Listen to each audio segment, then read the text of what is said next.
All right, so speaking of the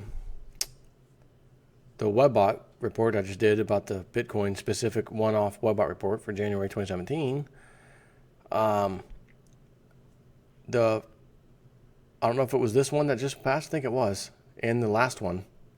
So the January report came out late December, like the 30th, and then I think the one before that, and maybe the one before that, some of those they were talking about Italy being in the spotlight, not just because of the banking system, which it correctly predicted would happen, but big earthquake coming in Italy specifically.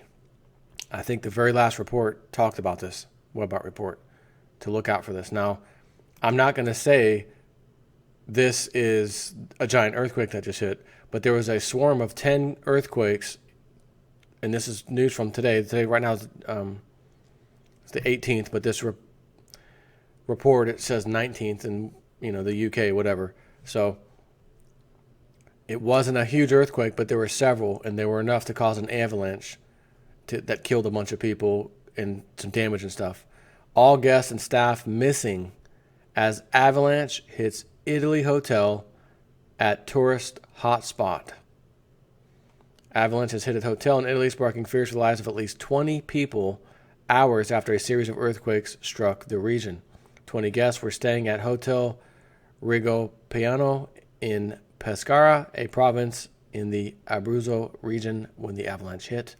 Rescuers are trying to reach the hotel on the slope of Gran Sasso.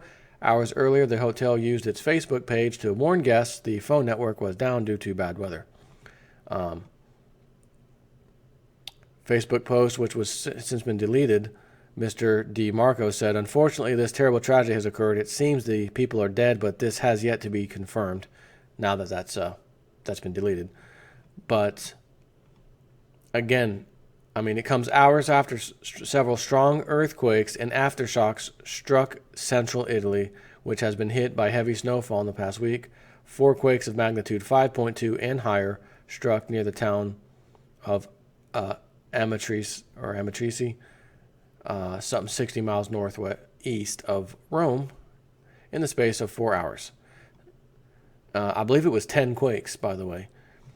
So Webbot just got done saying, look for this. Could be some damage. Big quake coming. And I think there were some, trying to see where it is. I thought there was some other damage in another article, but anyways. Yes, much of the area had already been abandoned after last year's earthquakes in one of these places. Anyways, so that's one thing I just wanted to touch on briefly. But Zero Hedge has an article. And this tells the tale. All countries, and China was a big holder of our debt, our treasuries. And mainstream media is not really talking about it, but they are selling off and selling off and selling off U.S. Treasury debt. And the interesting thing is, according to Zero Hedge, they're probably doing it not just to, we don't like the USA anymore, It's our economies are collapsing and we're lying too about our numbers, which, by the way, I sent myself a video. I'm not doing it here now, but I did send myself to do a video. Chinese province or state cooking the books, lying about the numbers. It was worse than terrible. There was no economy recovery. It was horrible. That just broke out, But they faked the numbers, they said. They faked them so that they could get reelected, was what they said, the officials. We want to get reelected, so we had to fake the numbers. Okay. Zero Hedge says they're selling off this because their economy is faltering and they need money. The wholesale liquidation of U.S. Treasuries continued in November when, according to the just-released TIC data, foreign central banks sold another $936 million in U.S. paper in November 2016, which, due to an offset of $892 million in buying 1 year ago, means that for the 12-month period ending in November, foreign central banks have now sold a new all-time high of $405 million in the past 12 months, up from a record $403 million in LTM sales as of 1 month ago. Where did the selling come from? While Japan sold about $23 billion in November, its fourth month of consecutive selling, It was China which drove the sell-off, dumping a whopping $66.4 billion in U.S. Treasuries in its sixth consecutive monthly sale of U.S. paper, and the biggest monthly sell-off since December of 2011. The monthly sale also brings China's total Treasury holdings to the lowest level since early 2010.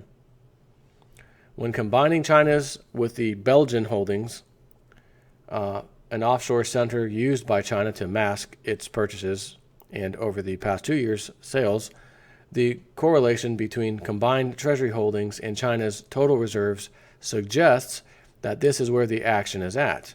And considering the reduction in reserves has continued into December, it is safe to assume that China continued to sell U.S. paper to match the reduction of its foreign reserves, which, as a reminder, declined officially by another $41 billion last month.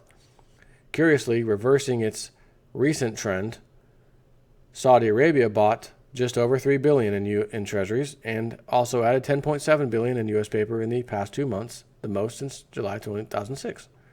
But most troubling was neither Japan's nor China's selling, but all foreign holders of U.S. treasuries combined, which sold $70.8 billion, the most in 1 month ever, bringing their total holdings to $3.3 trillion, far below the $4.1 trillion held just 1 year ago.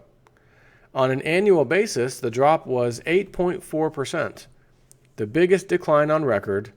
Don't blame Russia. Putin actually bought $12 billion in U.S. paper in November, he says.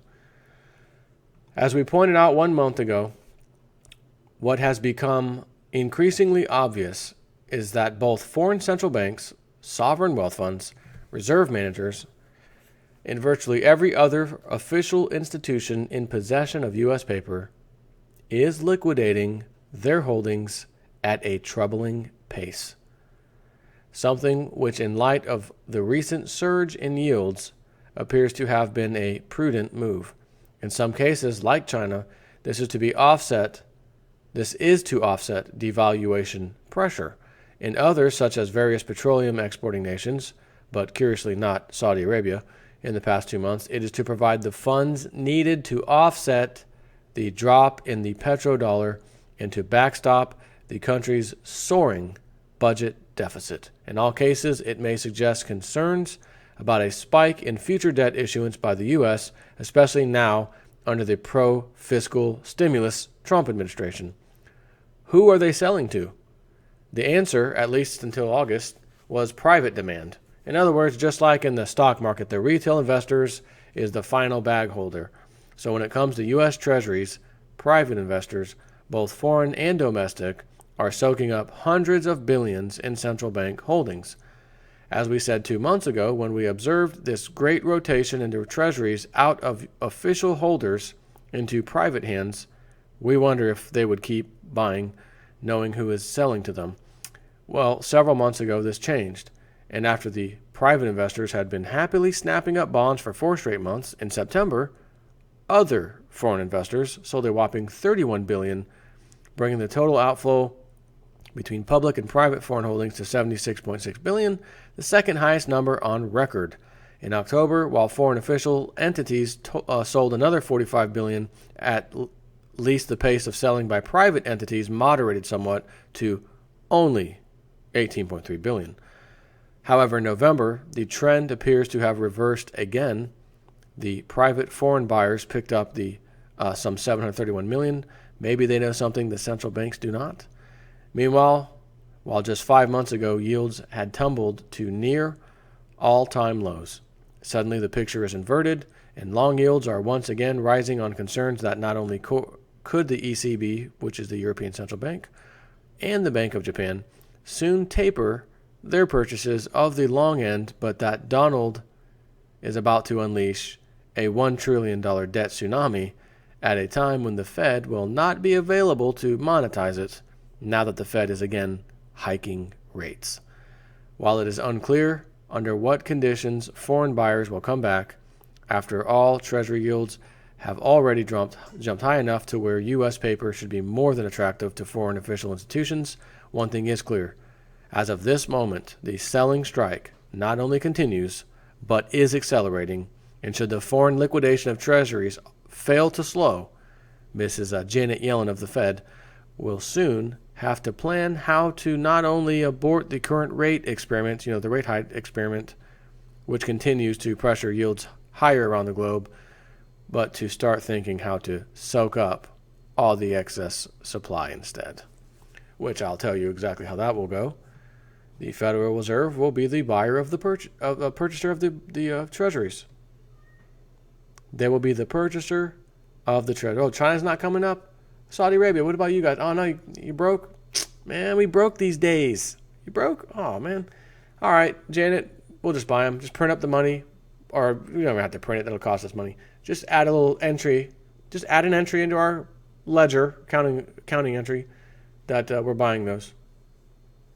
And, of course, we'll just send digits across to China or whoever's selling them off, and we'll buy them up, more fake digits.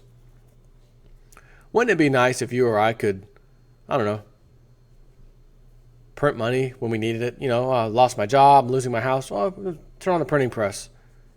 Here you go. Have at it.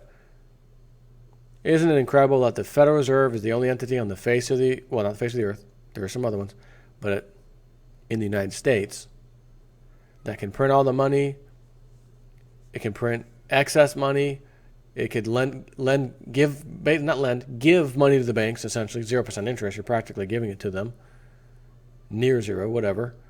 And then when you tell those banks, hey, you can park it back in our coffers, we'll give you 1% interest on it. So wait a minute, I can borrow billions from you at 0.25%, correct? Yes. And then park it back like at the Treasury. Not us. That'll be too obvious. Park it in the Treasury window. The Treasury window will pay you 1%.